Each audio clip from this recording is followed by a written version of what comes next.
The crate was broken, the morning was cold, and the German shepherd guarding it looked like he had been standing there all night for one reason only. Something inside still needed him. Sergeant Daniel Hayes first saw the dog on a foggy back road outside Bar Harbor, Maine, where the ocean air drifted inland and mixed with the smell of wet pine, old lobster traps, and rainwater sitting in potholes. Dawn had barely opened. The sky was the color of dull pewter, and the world seemed quiet in the heavy way small towns get after a storm, when every roof still drips and every road carries pieces of what the wind moved while people were sleeping. Daniel was driving his old pickup toward the harbor supply lot, a paper bag of breakfast biscuits on the seat beside him and a thermos of coffee rolling softly against the cup holder.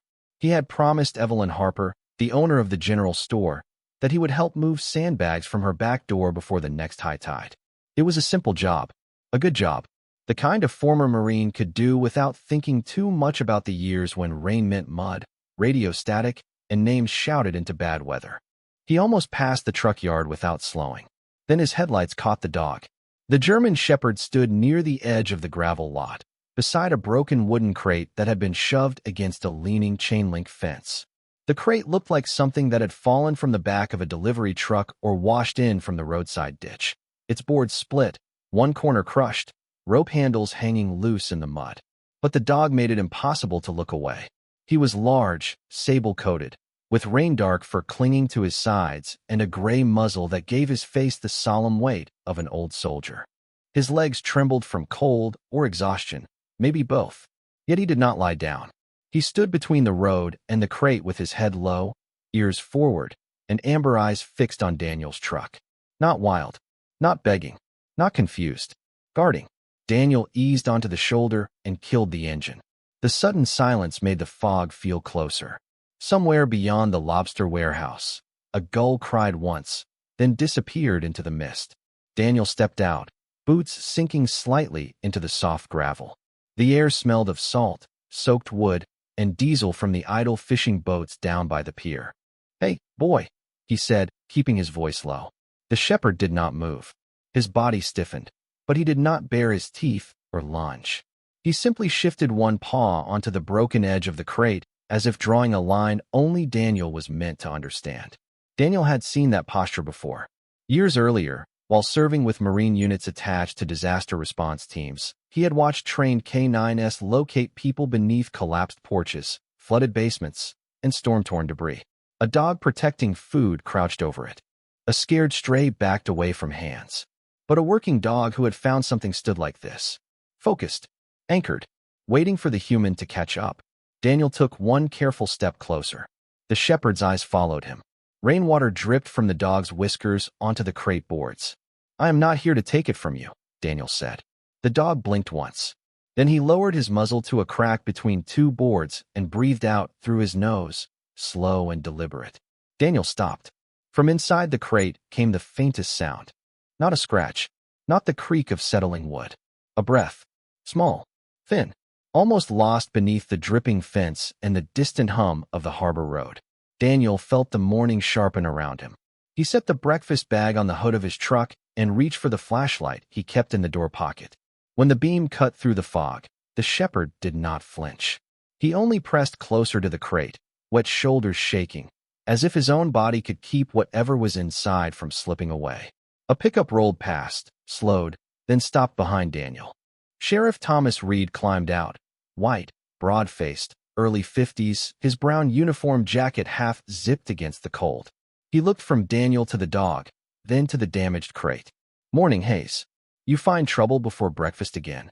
Daniel kept his eyes on the shepherd. "Not trouble." Sheriff Reed came closer, cautious but not unkind. "That dog has been reported since before sunrise. Couple of dock hands said he would not let them move the crate. They figured he was guarding scraps." "He is not guarding scraps." "You sure?" Daniel angled the flashlight toward the crack. The dog watched him, tense, but allowed it. "I heard breathing." Reed's expression changed. He took another step, and the shepherd immediately moved in front of the crate, not aggressively, just firmly, placing himself between the sheriff and the broken wood. Reed raised both hands. "Easy, old boy."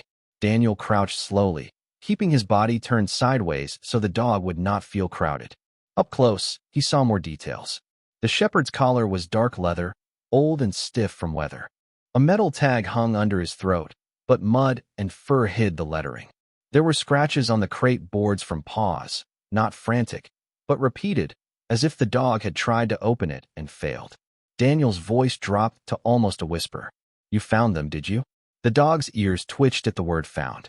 Daniel looked back at Reed. "Call Dr. Megan Brooks. Tell her to bring blankets, warm packs, and a carrier. Do not let anyone drag this thing." Reed hesitated. Could be nothing more than raccoons. Daniel shook his head. No, he would not stand like this for nothing. The sheriff studied him for a moment, then reached for his radio. While he called the veterinary clinic, Daniel stayed kneeling in the wet gravel with the German shepherd between him and the crate. Fog gathered in beads along the dog's fur. His breath came unevenly now, visible in short white clouds. He was tired beyond stubbornness, yet still he stood. A second vehicle pulled into the lot, then a third. Word traveled fast in small towns, especially after storms. A dock worker in a yellow raincoat came near with a tow strap in his hand. "Want me to pull the crate out where we can see it?" The shepherd stepped forward and planted both paws. Daniel lifted one hand without turning. "No," the man stopped. Daniel's voice stayed calm, but something in it made everyone listen. "He is not guarding it from us. He is guarding it for us." The words settled over the lot. Even Reed lowered his radio slowly. The German shepherd looked at Daniel then, and for the first time the hard line of his body softened by a fraction. Not relief. Not yet. Permission. Daniel placed his gloved hand on the nearest loose board and gently tested it. The crate creaked. From inside, that tiny breath came again, followed by a sound so small it seemed impossible it had crossed the wood at all. A whimper. The dog lowered his head until his nose touched Daniel's sleeve. It felt less like a warning than a plea. Daniel nodded once, as if accepting orders from a commander on four legs. "All right," he whispered. "We are listening now." Daniel did not pull the board at once. He waited until the old German shepherd's breathing steadied, until Sheriff Reed finished the radio call, until the few people gathering near the truck yard understood without being told that quick hands could do harm where careful ones might save. Fog lay low over the gravel, softening the edges of parked trailers, stacked pallets, and the leaning chain-link fence that rattled whenever a breeze came in from the harbor. The crate sat half in mud, half against the fence, its broken slats dark with rain. From the outside, it looked like junk, a thing left behind, a thing people walked past because small towns collect storm debris the way old hearts collect sorrow. But the dog knew better. Daniel kept one hand on the loose board and the other open near the shepherd's muzzle. "Stay with me, boy," he murmured. The dog's amber eyes did not leave the crack in the wood. His body trembled hard now, not from anger, not from fear, but from the effort of staying upright after a night that must have been longer than anyone could guess. Sheriff Reed returned, lowering his voice as he came close. "Dr. Brooks is on her way. 5 minutes, maybe less. She said do not move anything unless we have to." Daniel nodded. "We may have to open enough for air."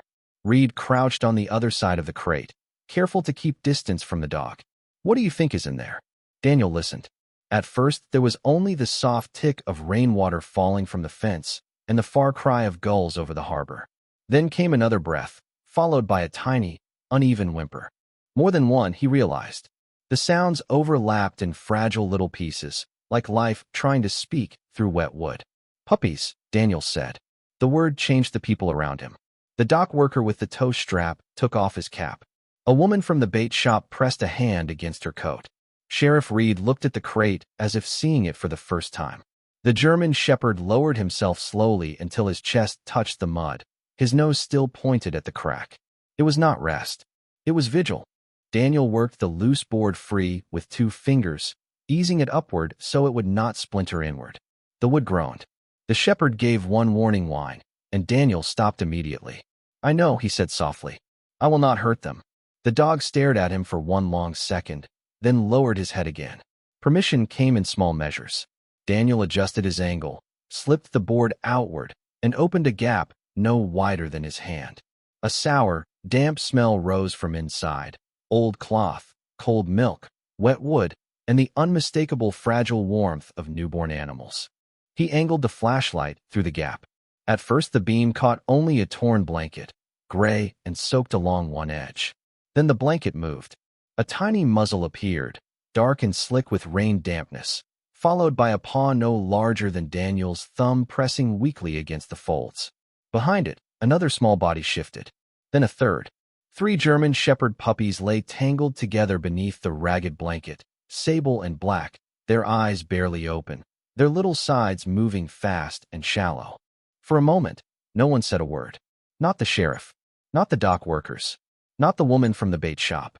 Even the gulls seemed far away. The whole town, or the small piece of it that had gathered in that foggy lot, fell into the kind of silence that comes when shame and mercy arrive at the same time. Daniel felt his throat tighten. He had seen people grow quiet around ruins before, not because there was nothing to say, but because language could not stand upright under the weight of what had been found. The German Shepherd pushed his nose toward the opening and gave a soft, broken sound. One of the puppies answered with a thin squeak. The old dog closed his eyes. Daniel turned to Reed. "Blankets from my truck." Now. Reed moved fast. The dock worker followed. Daniel widened the opening another inch, enough to slide in his hand, but not enough to collapse the crate wall. "Easy," he whispered, though again he was not sure whether he meant the puppies, the dog, or himself. He touched the nearest pup with 2 fingers. Cold. Too cold. Alive, but barely holding the edge. Behind him, boots splashed through puddles. Dr. Megan Brooks arrived in a blue rain jacket over green scrubs, her blonde hair tucked beneath a knit cap, a medical bag over one shoulder and a bundle of towels under one arm. She was white, 34, known in Bar Harbor for driving through snowstorms to help injured animals and for speaking to frightened creatures like they were neighbors. She knelt beside Daniel without wasting a question. "How many?" "3. Responsive. Weak. Cold." Her eyes flicked to the old shepherd. "And him. Guarding them."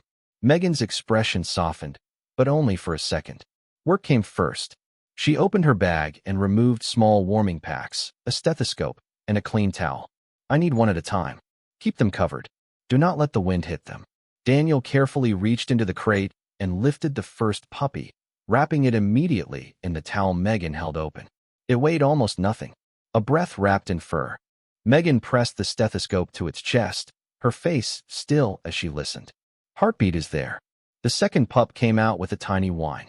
The old shepherd lifted his head, watching every movement as if counting them. The third was deeper beneath the blanket, smaller than the others, almost hidden against the crate wall. Daniel reached for it, and his fingers brushed something that was not fur or cloth. Plastic. Flat. Crinkled. He paused, then lifted the smallest pup first, placing it into Megan's waiting hands. Its body was quiet, but after a second its mouth opened in a faint breath. Megan exhaled slowly. "She is still with us." Only then did Daniel reach back into the crate and pull out the plastic. It was a torn sandwich bag, cloudy with water and mud. Inside was a folded piece of paper, edges soaked, ink blurred but not gone. Daniel stared at it. Sheriff Reed moved closer. "What is that?" Daniel opened the bag carefully and unfolded the note with gloved hands. Most of the writing had bled into blue-gray smears, but one line remained clear enough to read. "Please keep them safe. I have nothing left." The words did not echo. They simply landed. Heavy. Human. The woman from the bait shop turned away and wiped her face. The dock worker lowered his head. Sheriff Reed closed his eyes for 1 second, and when he opened them, the practical hardness had gone from his expression. Megan looked at the note, then at the puppies, then at the dog still lying in the mud beside the broken crate. "Someone was desperate," she said softly. Daniel folded the paper back into the plastic with care. He did not know who had written it. He did not know what kind of sorrow had led to a broken crate in a foggy truck yard. But he knew this much. Whatever had failed those puppies before dawn, the German Shepherd had not. He had found them. He had stayed. He had held the line until someone listened. Megan wrapped the smallest puppy closer against a warming pack and rose carefully. "We go now." The old shepherd tried to stand. His legs shook under him, but he pushed up anyway, eyes locked on the towel bundle in Megan's arms. Daniel placed a hand lightly against his shoulder. "You are coming too." The dog looked at him, rain dripping from his muzzle, and for the first time his guard broke just enough to reveal the exhaustion beneath it. Daniel slid one arm under the shepherd's chest, ready to help if the dog allowed it. Bruno did not know Daniel yet. Daniel did not know the dog's name yet. But in that cold Maine fog, beside a crate everyone had nearly mistaken for trash, trust took its first small breath. Dr. Megan Brooks drove with the smallest puppy against a warm towel in her lap, while Sheriff Reed followed close behind with the other two tucked safely in a carrier on his front seat. Daniel drove behind them in his pickup with the old German shepherd lying across the passenger's side, wrapped in a gray wool blanket from the truck bed. The dog had resisted only until he understood the puppies were ahead of him. After that, he climbed in with slow, trembling effort and kept his nose pointed toward Megan's taillights as if distance itself could become a threat.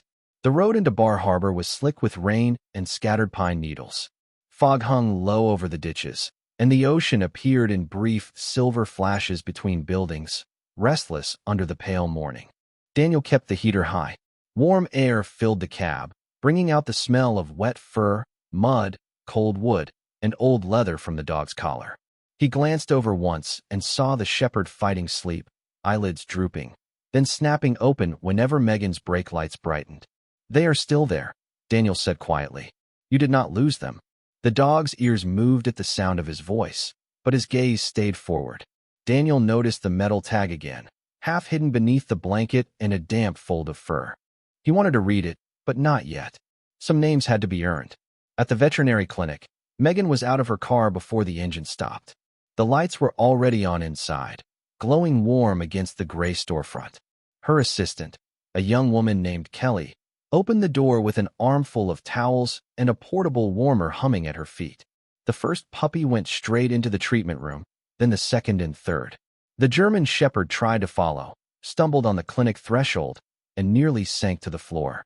Daniel caught him under the chest before he went down. The dog stiffened for one heartbeat, then allowed the help. That permission carried more weight than trust from any stranger should have. "Easy," Daniel murmured. One step. The clinic smelled of antiseptic, clean laundry, warm plastic, and the faint, comforting trace of kibble.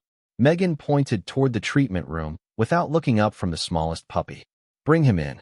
If he is their guardian, I want him where they can smell him." Daniel guided the shepherd inside. The three puppies were placed in a lined warming crate beneath soft light, each wrapped loosely so their tiny chests remained visible. One squirmed weakly. Another made a small squeaking sound, thin but alive. The smallest lay quiet at the edge of the towel, her body no longer than Daniel's hand. Megan worked with calm speed, checking temperature, gums, breathing, heartbeats. Kelly prepared milk replacer and tiny syringes. Sheriff Reed stood by the door, hat in both hands, looking too large and too helpless for the room. The old shepherd settled beside the warming crate, lowering himself with a pained sigh. His nose touched the wire door. One puppy shifted toward him, drawn by scent or warmth or the memory of the one presence that had stayed through the cold. "He has been with them a while," Megan said. "Long enough that they know him." Daniel crouched beside the dog. "You hear that? They know you." The shepherd's eyes stayed on the smallest pup. Megan followed his gaze. "That little female is the one I am worried about." She lifted the pup gently, listened again, then rubbed a warm towel along the tiny body with patient fingers. "Come on, sweetheart. Stay with us." The room became very quiet. No one breathed loudly. Even the old shepherd seemed to hold himself still, as if movement might disturb the fragile work happening in Megan's hands. Daniel felt an old familiar ache open behind his ribs. He had stood in rooms like this after hurricanes, after floods, after houses had gone dark in winter storms. Different rooms, different faces, same silence. The silence of people waiting for something small to choose life. He looked down and saw the shepherd's collar tag had slipped free. Mud still clung to the engraved lines. Daniel wiped it gently with his thumb. The dog did not turn. The first line appeared slowly beneath the grime. "Search K9 Bruno." Daniel's hand stilled. So the dog had a name. Bruno. Beneath it was another line. Handler, Lieutenant Andrew Miller. Daniel read it twice. The clinic seemed to move farther away for a second. Andrew Miller. He knew that name. Every veteran in Hancock County knew that name. Andrew had been a white Marine from Bar Harbor, a quiet man who came home after service and joined regional storm response with AK-9 who could find a person under fallen timber or drifting snow. 5 years earlier, during a coastal storm that flooded 2 towns and cut power across the county, Andrew had helped rescue families trapped beyond a washed-out road. He had not come back from the last search. Bruno had vanished not long after the memorial, slipping away from a foster yard during a rainy night, and eventually people stopped expecting him to appear. Daniel looked at the dog with new understanding. The gray muzzle, the steady guard, the refusal to leave a broken crate because something helpless breathed inside. "Bruno," Daniel said softly. The German shepherd's ears lifted. "Not much." "Enough." Sheriff Reed heard the name and stepped closer. "What did you say?" Daniel turned the tag so the sheriff could see. Reed's face changed slowly, recognition arriving like weather across water. "Andrew Miller's dog," he whispered. Megan looked up from the puppy. "That is Bruno?" Reed nodded, eyes fixed on the old shepherd. "We searched for him for weeks." Daniel stroked the damp fur at Bruno's shoulder. The dog leaned forward, nose still almost touching the warming crate. He did not care about the room discovering his past. His present was smaller. 3 puppies. 1 fading. A mission not finished. Megan returned the smallest pup to the towel and tried a drop of milk at her mouth. The pup did not respond. Kelly swallowed hard. Reed lowered his head. Daniel felt Bruno shift beside him. The German shepherd raised himself despite the tremor in his legs and placed his muzzle against the edge of the crate, breathing warm air through the bars toward the tiny still body. Megan did not move him away. "Let him," she said. Bruno remained there, steady as a candle in a draft. After a few seconds, the smallest puppy twitched. Barely. A flicker beneath the towel. Megan leaned closer. "There she is," she whispered. The puppy's mouth opened. This time, when Megan touched the milk to her lips, the pup swallowed once. Then again. The sound that left the room was not applause.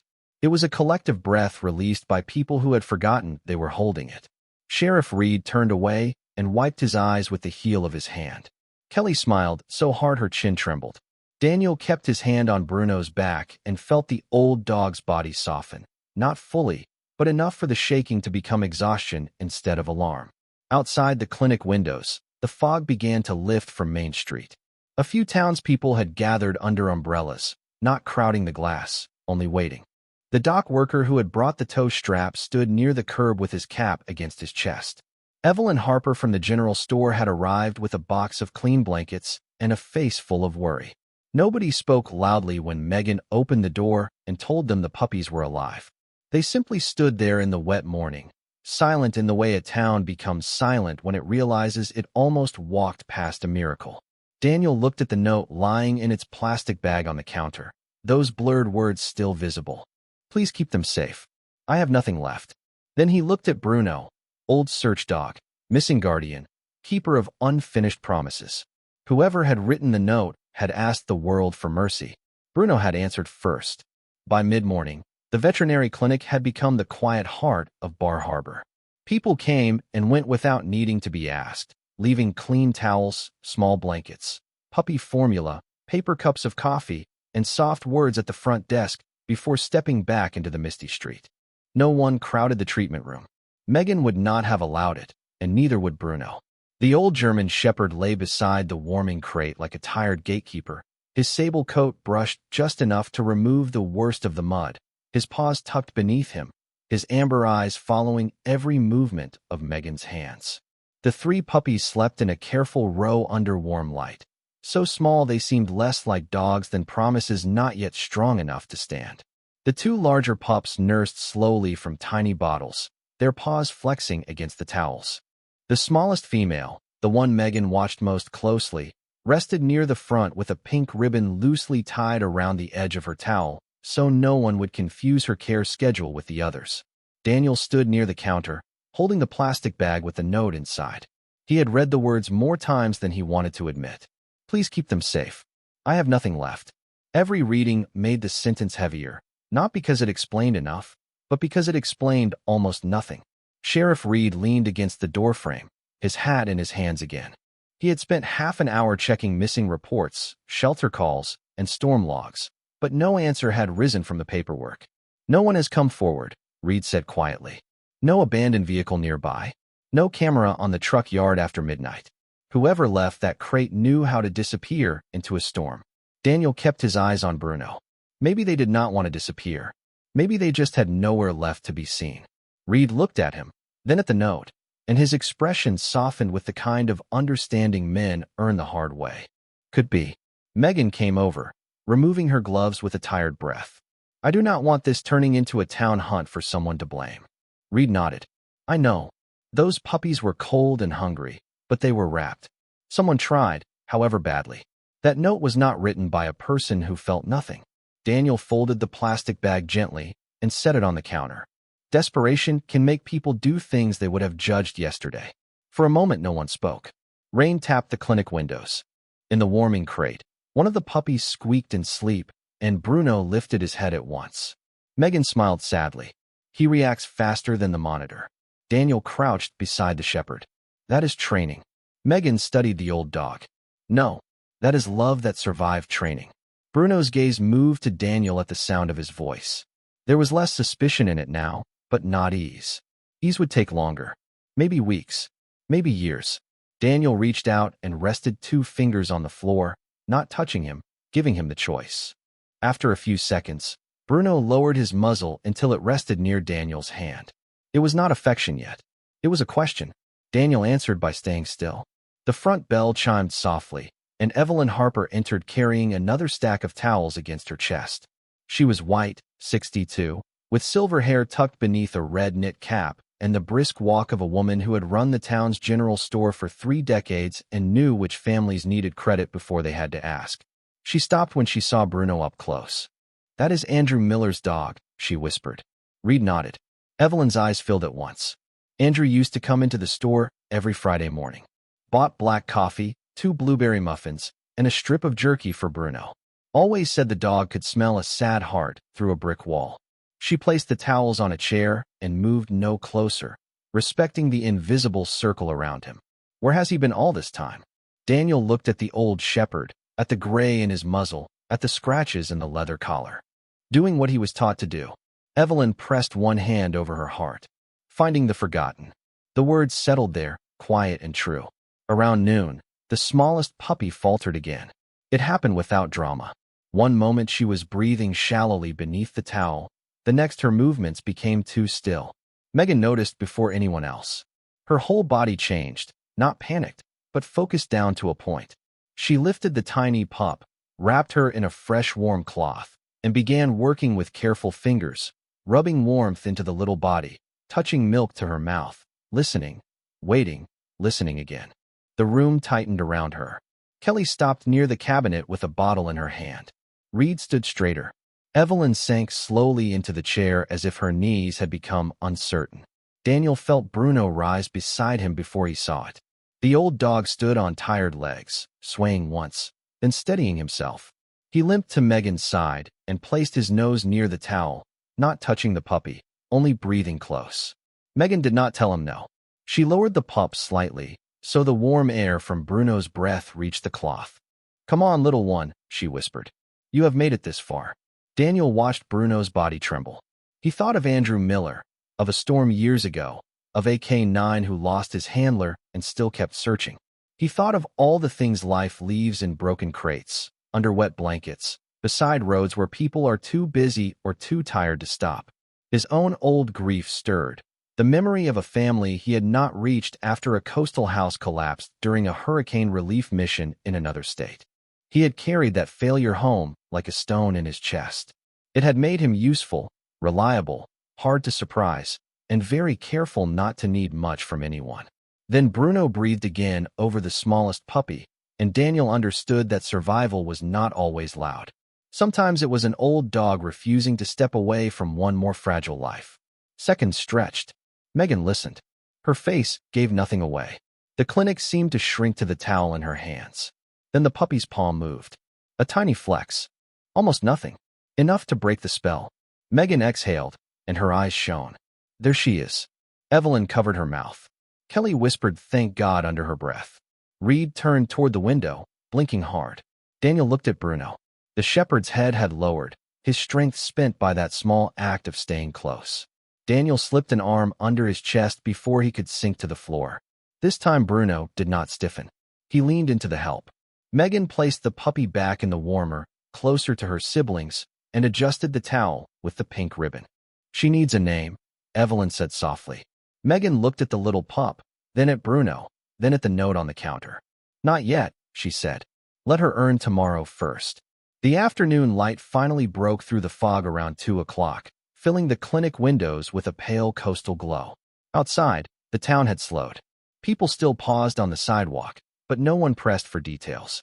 Sheriff Reed had asked quietly, and Bar Harbor had answered quietly. For all its gossip and porch talk, it knew when silence was a form of respect. Daniel stepped outside for air and found the dock worker from the morning standing near the curb with the broken crate in the bed of his pickup. He had retrieved it from the truck yard before the tide road became busy again. "Did not feel right leaving it there," the man said. "Figured the dock might need it for something." Daniel looked at the crate. In daylight, it seemed even smaller.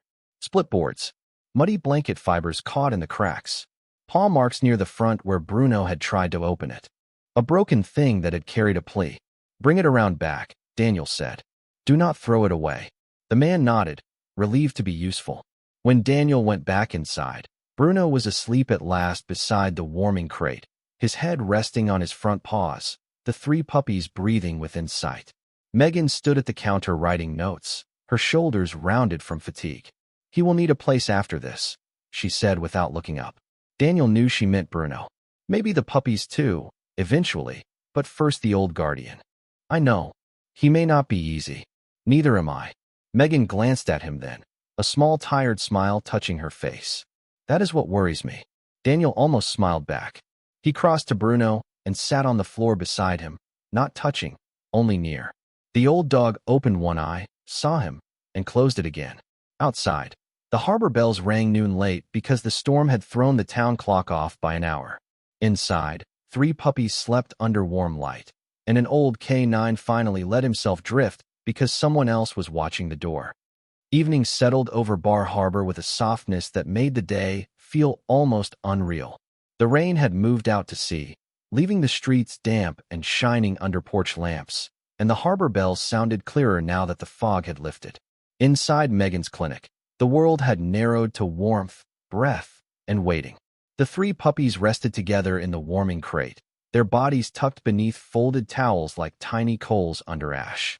The 2 stronger ones stirred whenever Megan or Kelly approached, turning blindly toward milk and touch. The smallest female remained quieter, her pink ribbon towel rising and falling with breaths so light Daniel found himself counting them without meaning to. Bruno had not left the crate once. He slept in pieces, 10 minutes here, 5 minutes there, always waking when a puppy shifted or when Megan opened the latch.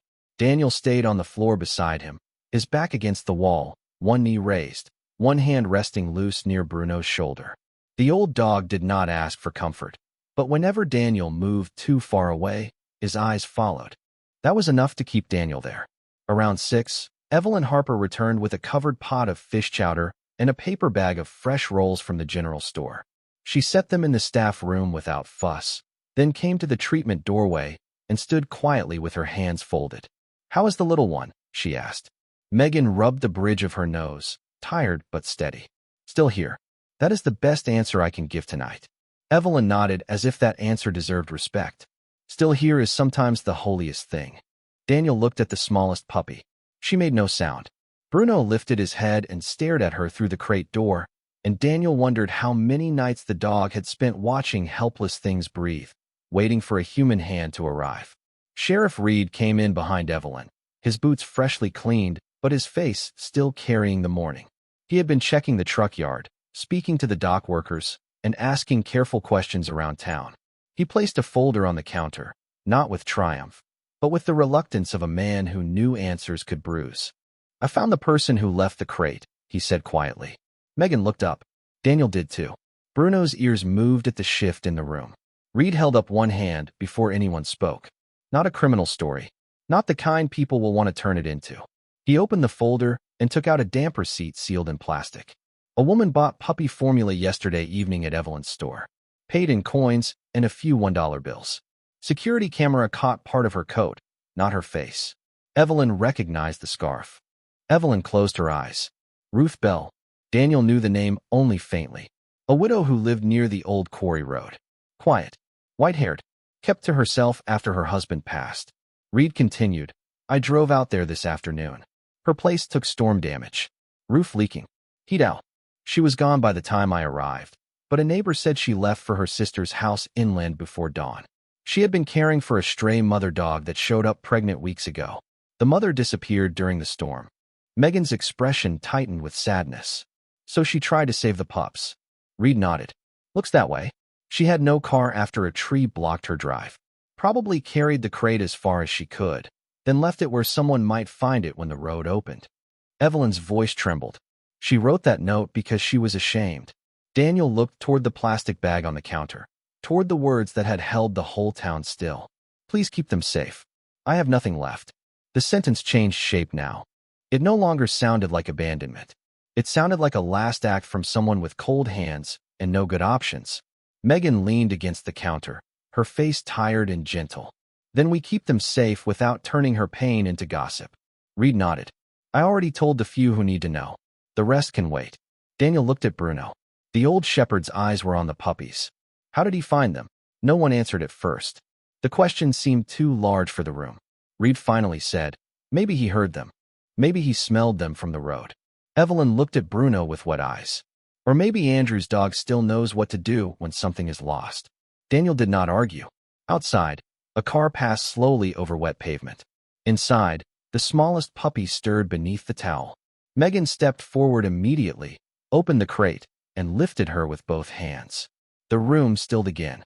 She is cold, Megan said, not loudly. Kelly, fresh warmer. Kelly moved fast. Bruno rose too quickly, his legs unsteady, and Daniel put a hand against his chest. Easy. Bruno did not sit. He would not.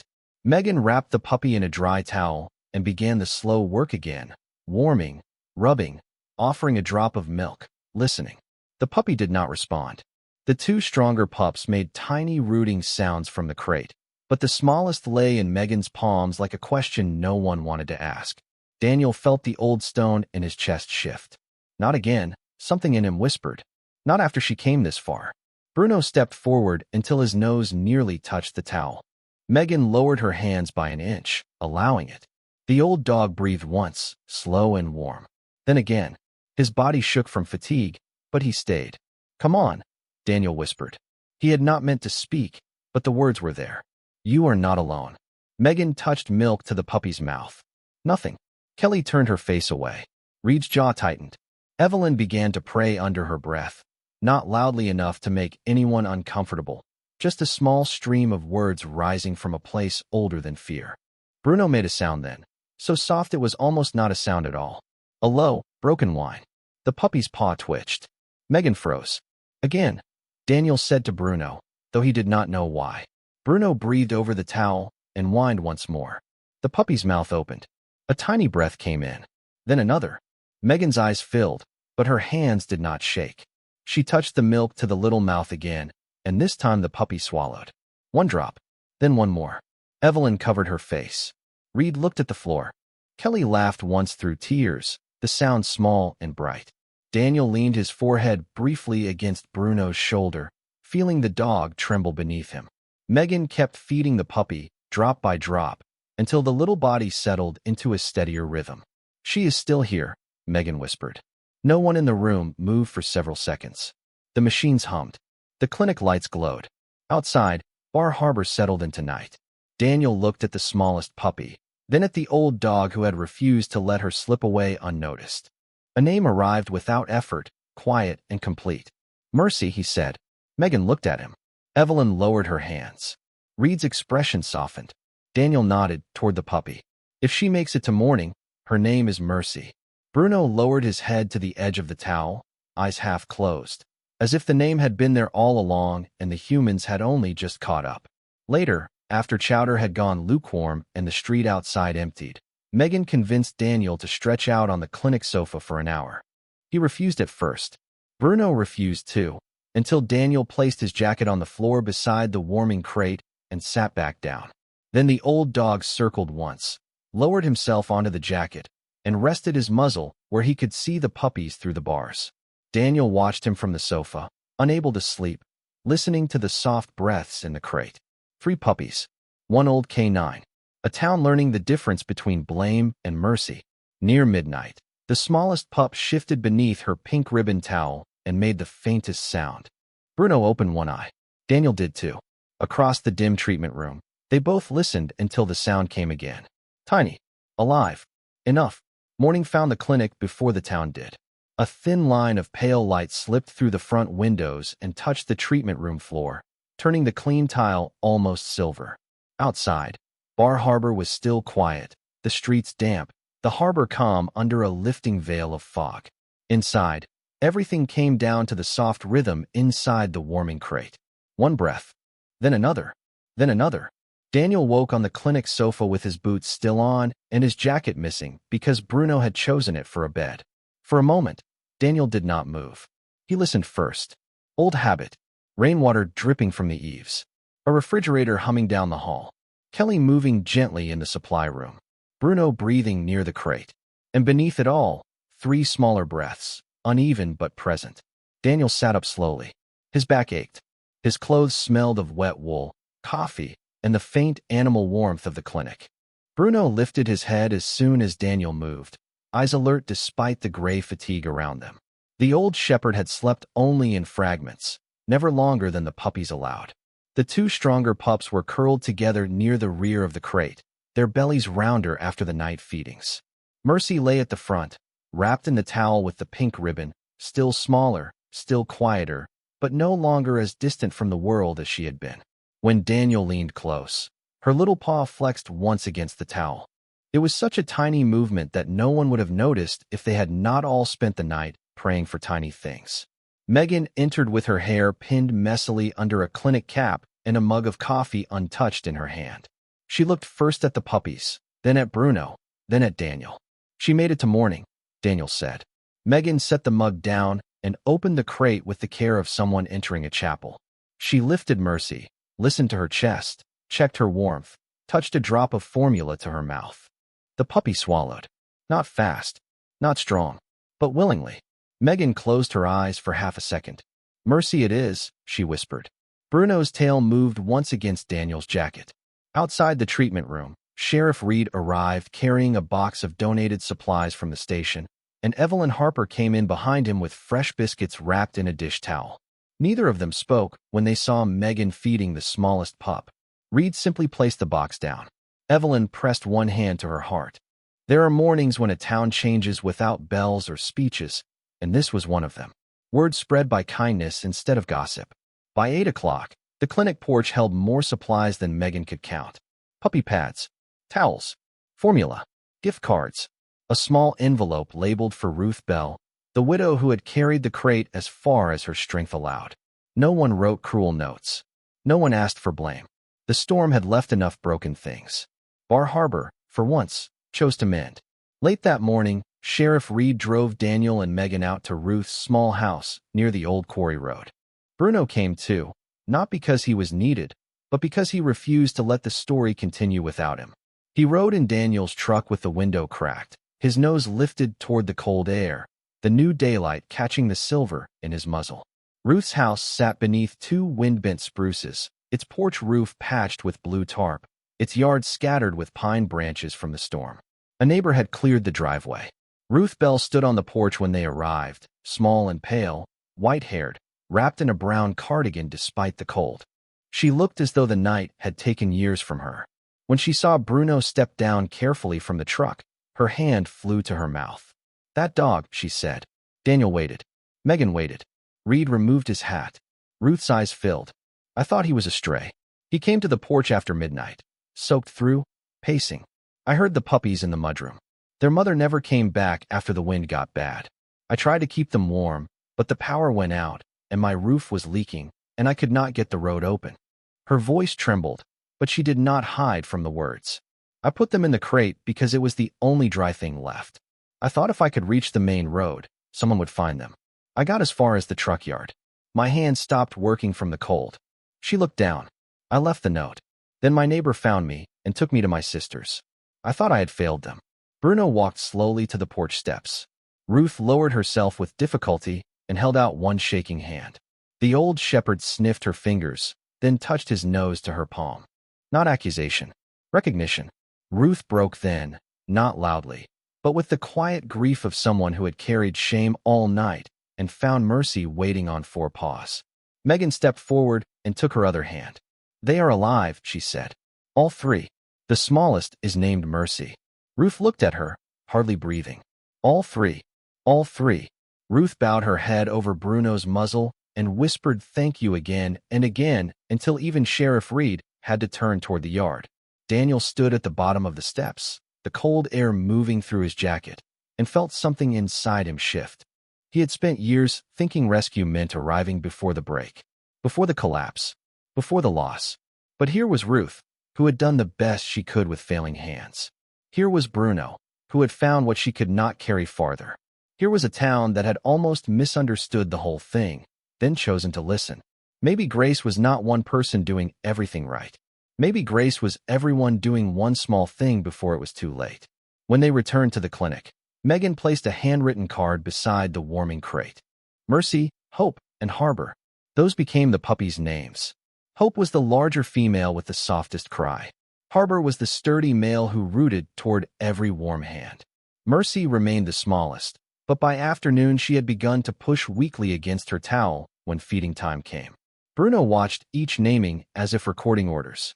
Daniel sat beside him on the floor, and this time the dog leaned fully against his leg. No hesitation, no question, just tired trust.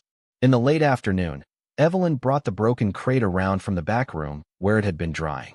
Megan had planned to store it out of sight, but Daniel asked her to wait. He knelt beside it and ran his fingers over the palm marks carved into the softened wood. Bruno's marks. Proof that someone had tried to open a door before anyone knew there was a door to open. "Do not hide it," Daniel said. Megan looked at the cracked boards, the broken corner, the stain where the blanket had been. "It is not exactly pretty."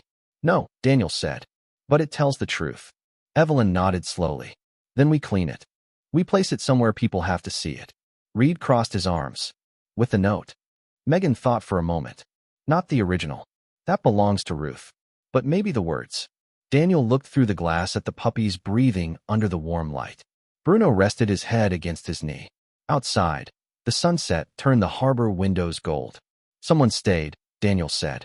The room went still around the phrase. Megan wrote it down on the back of a clinic receipt, then looked at the crate again. That is the sign. That night, Bruno did not sleep in fragments. He slept for almost 2 hours without lifting his head, while Mercy, Hope, and Harbor breathed in a warm row. Daniel stayed on the floor, one hand resting lightly on the old dog's back, watching the clinic lights glow soft against the dark windows. Across town, Ruth Bell slept at her sister's house knowing the puppies had names. Evelyn closed the general store early but left the porch light on. Sheriff Reed filed no angry report, only the facts and the mercy between them. And in the room where broken things had been brought in from the storm, Daniel finally understood why Bruno had guarded that crate as if heaven itself had told him to stand watch. Some lives do not need a crowd to save them. Sometimes they need one tired soul to stay through the cold until another tired soul arrives. By the third morning, Mercy had learned how to ask for life. It was not loud. Nothing about her was loud yet. She would lift her tiny head from the towel with the pink ribbon, open her mouth in a faint, silent plea, and wait for Megan's hand to bring warmth and milk.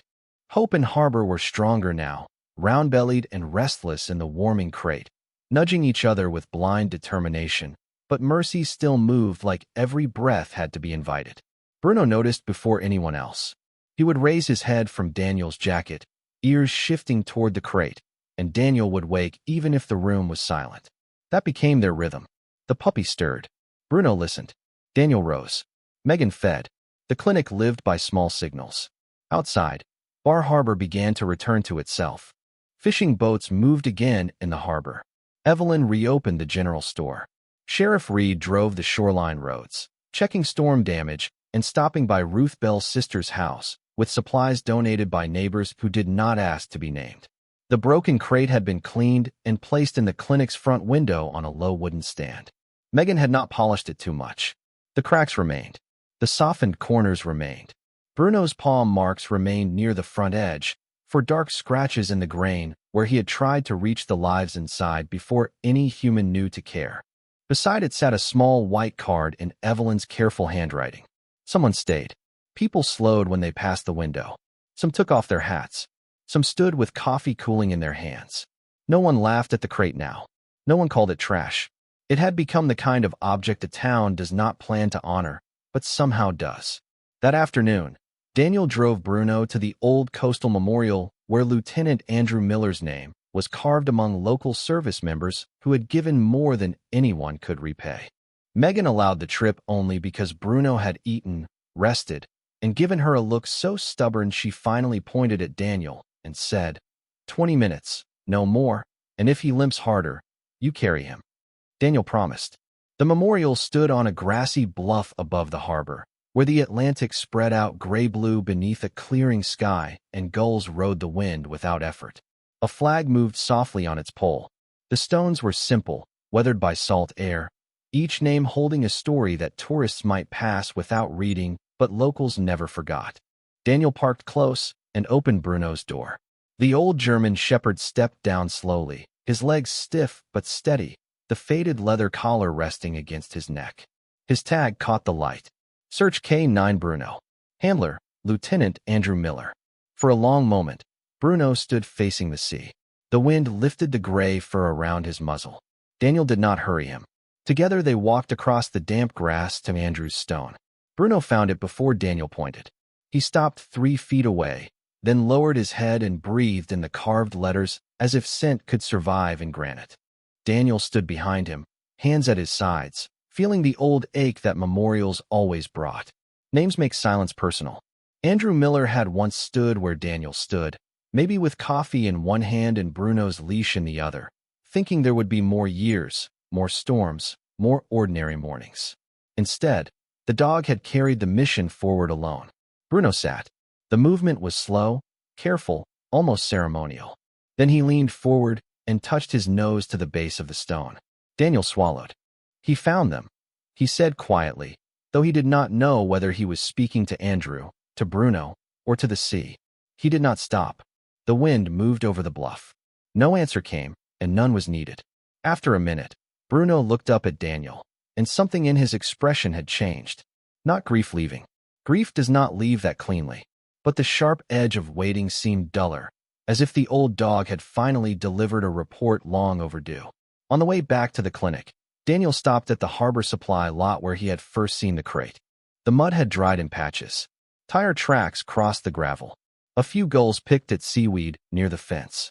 The place looked ordinary again, which felt almost wrong. Bruno stared through the windshield but did not whine.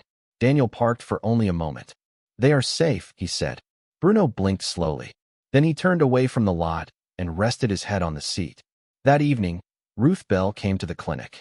She wore a clean blue coat and carried a knitted blanket folded over her arms, pale yellow with 3 uneven white stripes. Her hands shook when Megan led her into the treatment room. I made it before my husband passed, Ruth said. Never had a use for it.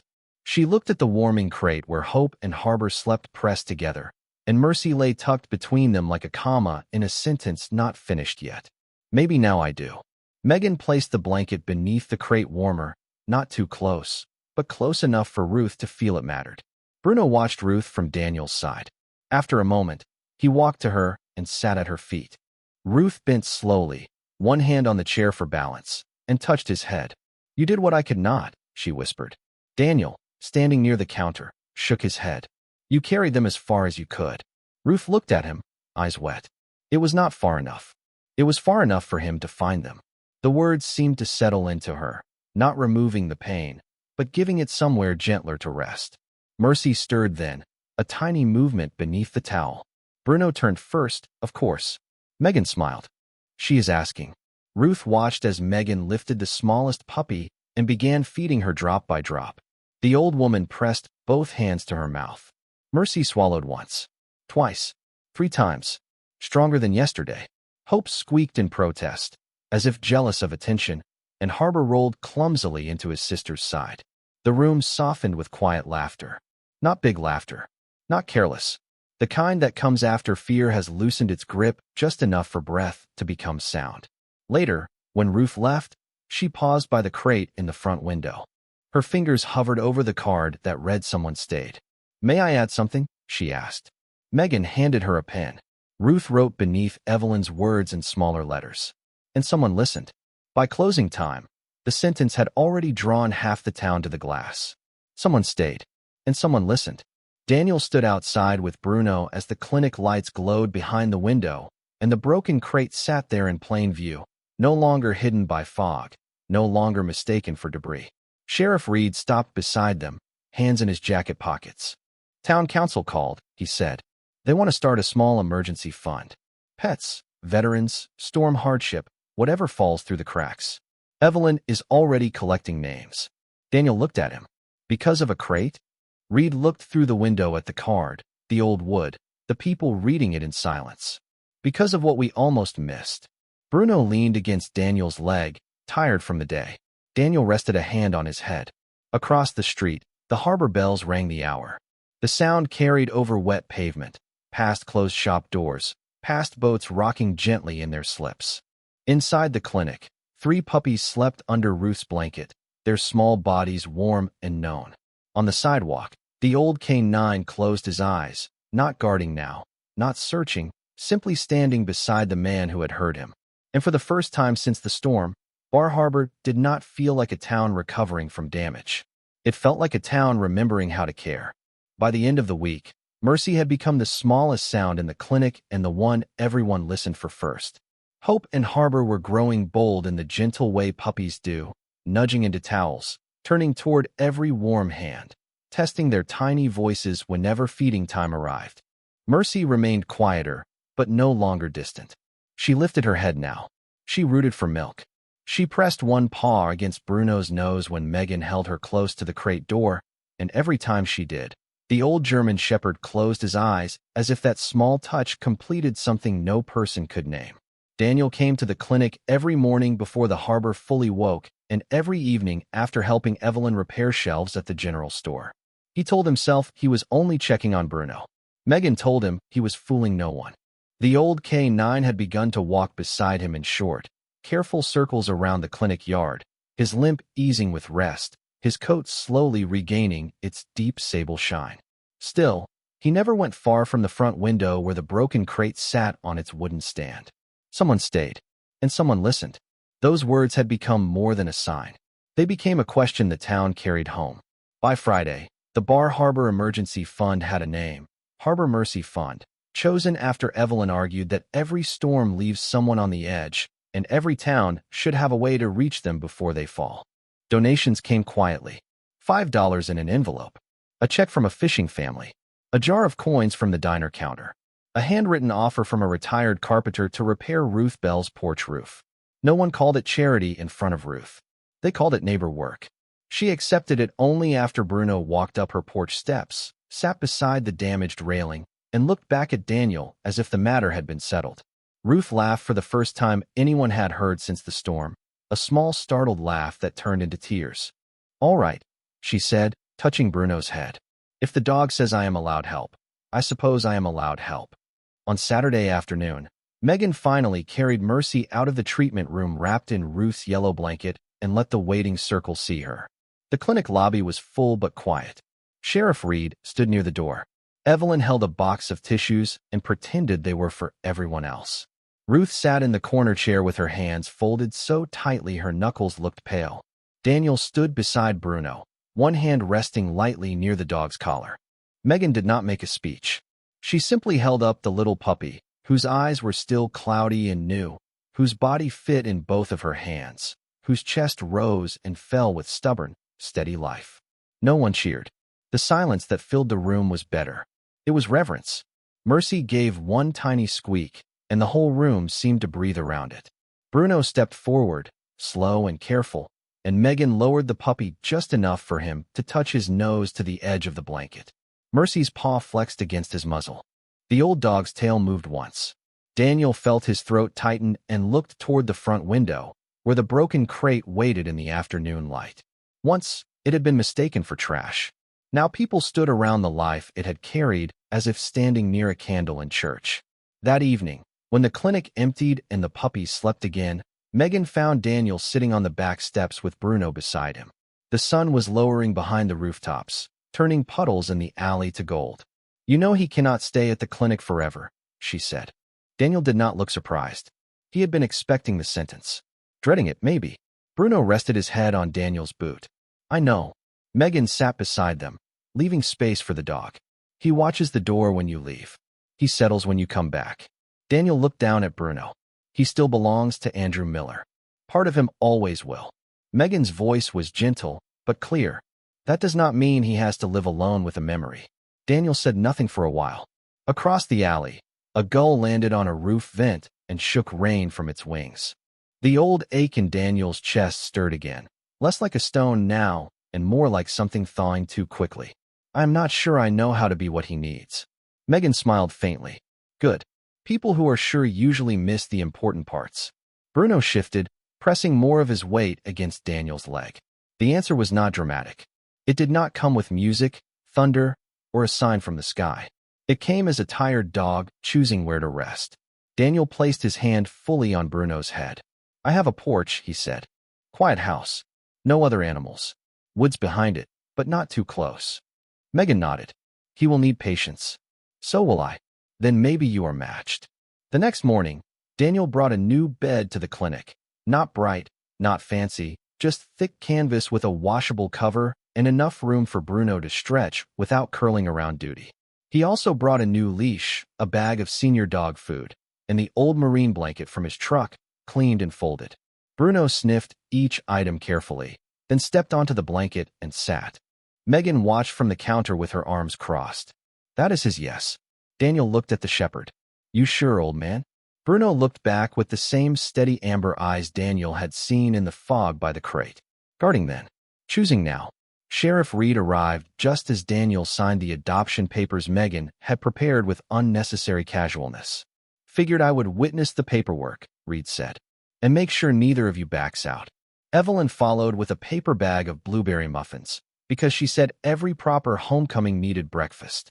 Ruth came too, slower than the rest, carrying a small knitted square made from the same yellow yarn as the puppy's blanket. She handed it to Daniel. For his bed, she said. Bruno sniffed it, then touched Ruth's hand with his nose. The old woman smiled through tears. You keep him safe too. Daniel nodded. I will. Megan clipped Bruno's medical instructions to a folder, then crouched beside the old dog. You visit often, she told him. Bruno gave a soft huff, which everyone chose to interpret as agreement. Before leaving, Daniel walked him to the front window. The crate sat there in the morning sun, cracked boards warm with light, the sign resting beside it. Someone stayed, and someone listened.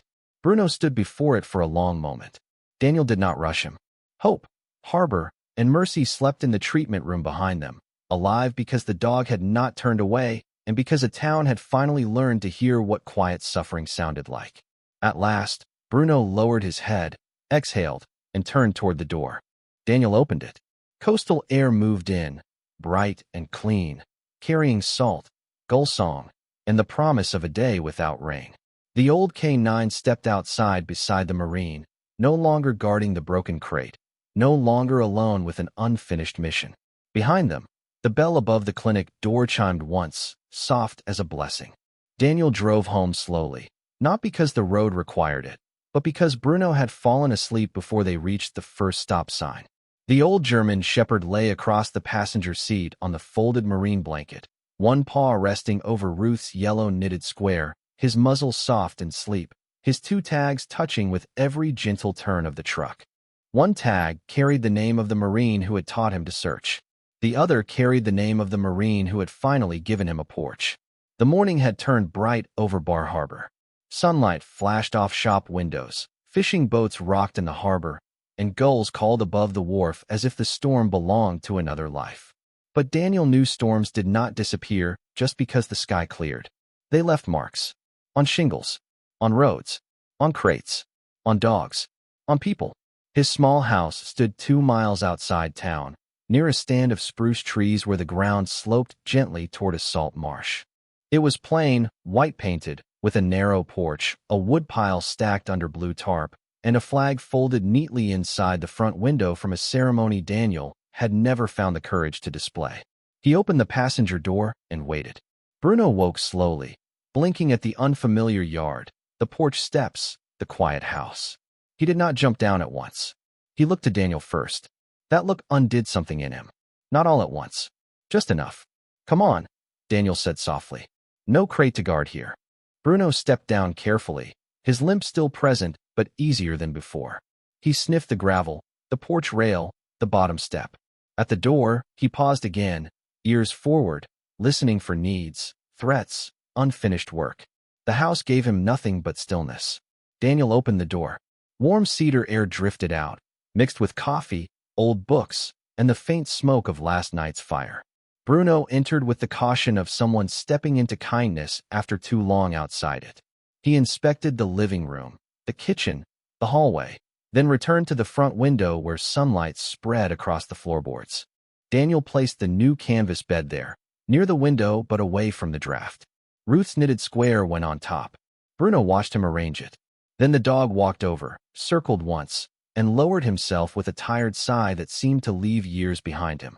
Daniel stood in the middle of the room, hands hanging at his sides, unsure what to do with the sudden fullness of a house that had been quiet for too long. Outside, a pickup rolled past on the road, and Bruno lifted his head. Daniel said, "Not today."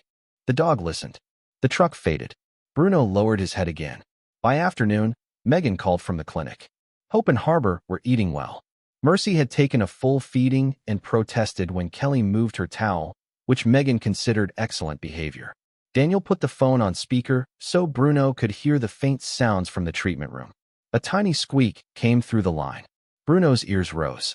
Megan laughed softly. "Tell him his puppies are behaving like puppies now."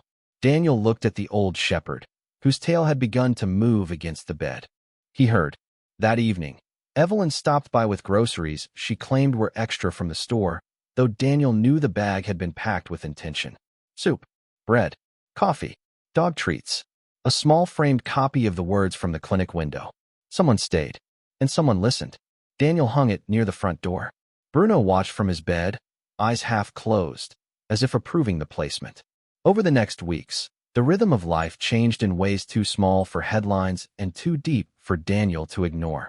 Every morning, he drove Bruno to the clinic for a short visit. The old dog would stand outside the puppy room until Megan opened the door, then lie down beside the warming crate, while Mercy, Hope, and Harbor squirmed under their blanket, stronger each day. Mercy remained the smallest, but she had spirit now. She nudged past her siblings for milk, made impatient little sounds, and once planted a paw directly on Bruno's nose. The old canine closed his eyes and accepted it like a medal. Ruth's porch was repaired by volunteers from the harbor. The emergency fund paid for heating help before anyone's pipes froze. Sheriff Reed kept a list in his desk of people who might need quiet checking after storms. Evelyn put a jar near the cash register marked Harbor Mercy Fund, and nobody walked past it without dropping in something, even if it was only change from a coffee. The broken crate stayed in Megan's front window, not as decoration, not as shame, as witness. Children asked about it. Adults answered carefully. It taught the town without raising its voice. 1 month after the storm, Megan hosted a small adoption morning for the puppies. Not a spectacle, no banners, just coffee, muffins, and 3 families approved with the seriousness the moment deserved.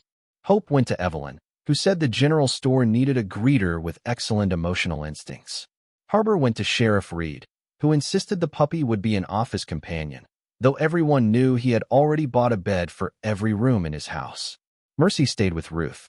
The old woman held the tiny female in both hands, her face trembling with disbelief. "Are you sure?" she asked Megan. Megan smiled. "She knows your blanket. She knows your voice. And you know what it means to need another morning." Ruth held Mercy against her chest and cried without apology. Bruno watched each goodbye from beside Daniel's leg. He did not panic. He did not try to gather them back. The puppies were no longer cold inside a broken crate. They had names, homes, warm hands waiting. His mission had changed into something gentler. That afternoon, Daniel took Bruno to Andrew Miller's memorial on the coastal bluff. The sky was clear, the Atlantic blue and wide beneath the wind. Daniel brought no speech. Only a strip of the old crate wood, sanded smooth by Evelyn's nephew and carved with the words "Someone Stayed." He placed it at the base of Andrew's stone. Bruno stepped forward, sniffed the wood, then the carved name, and sat beside Daniel. For several minutes, they looked out over the water together. Daniel thought of Andrew, of Ruth, of 3 puppies breathing beneath warm light, of a town quieted by a note and changed by a dog. He kept serving. Daniel said at last, "I will make sure he gets to rest." Bruno leaned against his leg, and the wind moved softly through the grass. No answer came from the stone, but the silence felt kind. Winter eased in slowly after that. The first snow dusted Daniel's porch in early December, softening the marsh and the spruce branches. Bruno learned the house sounds: the kettle, the stove, Daniel's boots by the door, the evening radio turned low. Daniel learned Bruno's dreams: the faint paw twitch when memory ran, the sudden lift of his head when distant sirens passed, the long sigh when Daniel said, "They are safe." Some nights, Daniel woke from his own old dreams and found Bruno standing beside the bed, silent and steady. Not asking, offering. The Marine would lower one hand, and the dog would press his head beneath it. No words fixed what they had both carried, but presence did what speeches could not. On Christmas Eve, Bar Harbor held a small candlelight gathering outside Megan's clinic. The broken crate remained in the window, now framed by evergreen branches and white lights. Hope sat proudly beside Evelyn in a red scarf. Harbor wore a deputy badge charm on his collar and tried to chew it twice. Ruth held Mercy inside her coat, the tiny dog's head peeking out near the yellow scarf she had knitted to match the blanket. Daniel stood at the edge of the crowd with Bruno leaning against him. Megan read the words from the window, voice soft enough that people had to quiet themselves to hear. Someone stayed, and someone listened.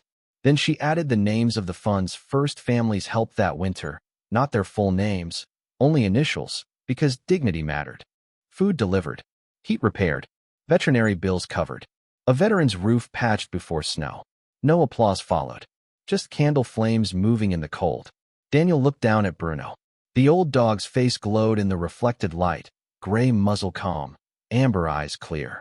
He no longer looked like a creature waiting for the next emergency. He looked like a soul who had finally been told he could come in from the rain. Later that night, back at the house, Daniel opened the front door and let Bruno step inside first. Snow whispered against the porch rail. The frame by the door caught the lamplight. Someone stayed, and someone listened. Bruno walked to his bed by the window, circled once, and settled with a deep breath. Daniel sat beside him on the floor, resting his back against the wall. For a long while, they watched the snow fall over the quiet road. No crate waited in the fog. No tiny breath called from broken wood. No old mission demanded the dog's last strength. Across town, 3 puppies slept in 3 warm homes. Ruth's repaired porch light glowed through the night. The clinic window held its simple truth for anyone passing in the dark. Daniel placed a hand on Bruno's shoulder. "Good work, old friend," he whispered. Bruno opened one eye, then closed it again, accepting the words without needing more. Some miracles arrive with thunder. Some arrive in a storm-battered crate. And some stay long after the rescue, sleeping by the door, teaching a whole town that mercy is not a feeling. It is the choice to stop, to listen, and to keep safe what the world almost leaves behind.